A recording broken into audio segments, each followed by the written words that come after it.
I know that you moved to the US from Ethiopia when you were relatively young, but were there any forms of culture shock when you moved to the US? Like, what was the most difficult part of moving countries? That's a really good question. I guess one thing is in Ethiopia, I had the ability to, just speak to everyone. I think that's where my initial passion for like public speaking, storytelling, and just sharing the impact and potential that we all have as human beings really came from.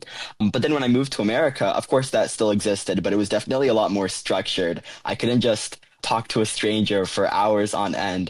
So that was one big culture shock, having, like specific times to like speak with teachers and ask questions. And of course, that still exists in Ethiopia, but it's a lot more loose and open-ended. And you can just talk to whoever you see on the street.